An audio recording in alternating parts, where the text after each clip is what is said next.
For today's headlines, let's go over to the CBN News Desk. Gordon, Republican candidates in Iowa are focusing on the key evangelical vote. Evangelicals made up 60% of the Republican vote in Iowa in 2008. So who will they support this time around?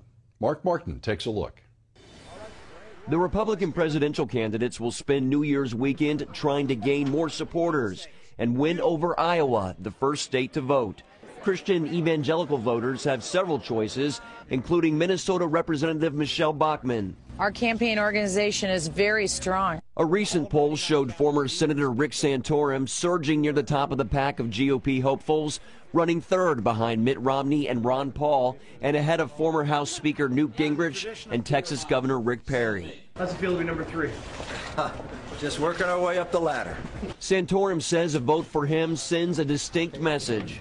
In very stark contrast with Governor Romney and me on the issue of health care and the issue of cap and trade and global warming and on moral cultural issues, and Ron Paul on national security. Meanwhile, Romney is all smiles as he continues to remain the front runner, and a split evangelical vote could push him to victory in Iowa.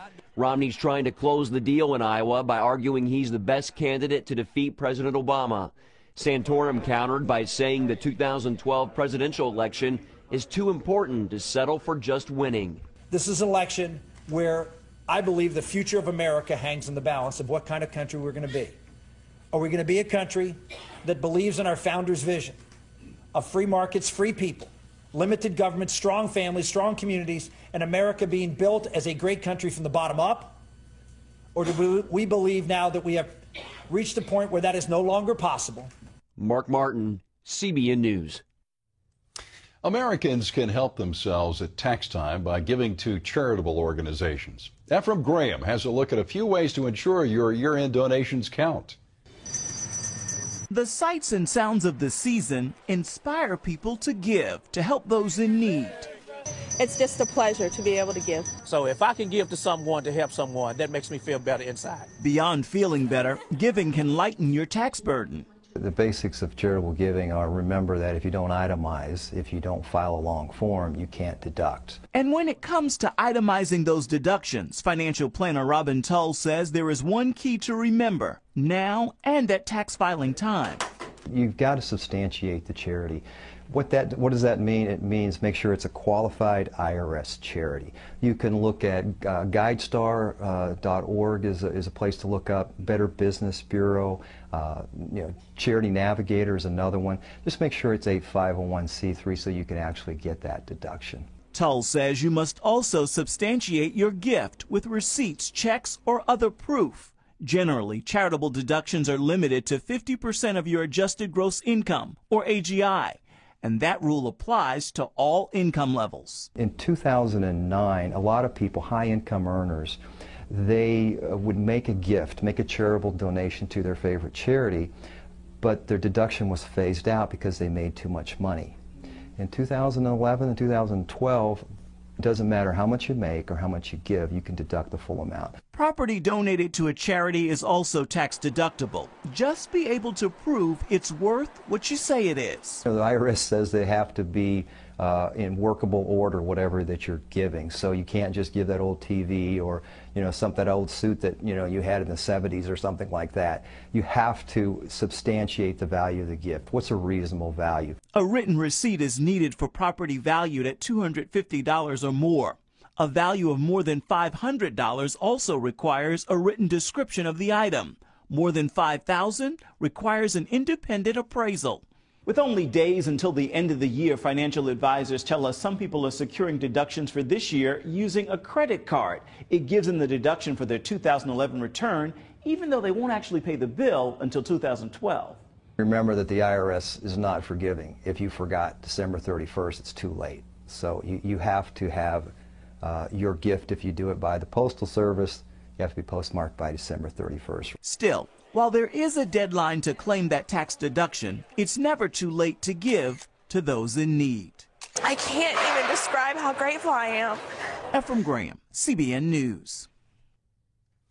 Archaeologists digging near the Western Wall in Jerusalem have unearthed a rare find.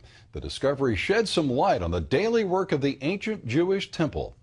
Julie Stahl has that story now from Jerusalem.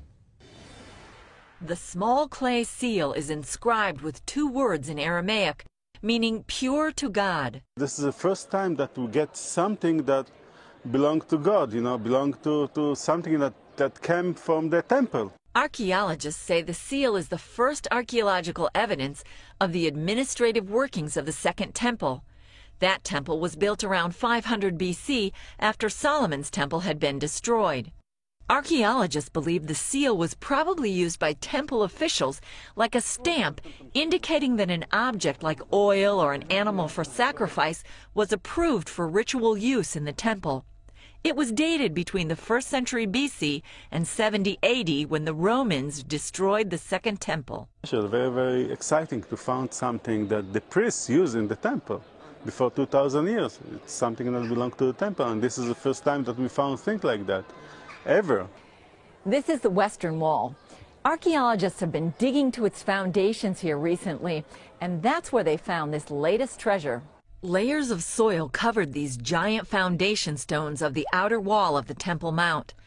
During the time of the Second Temple, the main street of Jerusalem would have been above it, including the years when Jesus walked the city. The dirt that covered this stone from here, we took it to the sifting, and then we sifted and we found the seal from this area, this area that we stood here. Israel Antiquities Authority archaeologist Eli Shukran said all the dirt and debris from this area is sifted meticulously for artifacts. Archaeologists are not allowed to excavate on the Temple Mount itself because of political and religious sensitivities.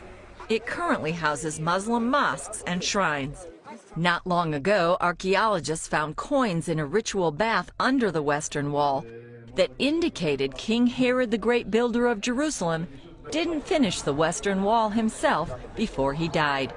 Julie Stahl, CBN News, Jerusalem. Snow blanketed much of the country this time last year, but so far this winter has been different.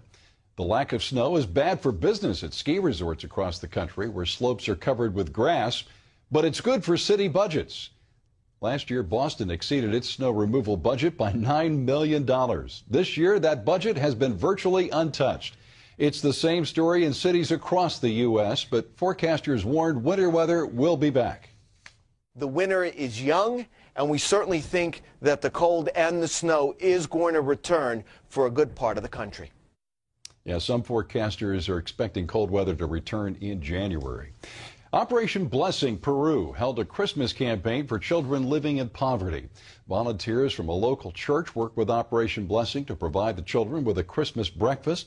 They also put on a show for the kids and gave food baskets and Christmas presents to their families. Children were also given a free dental checkup.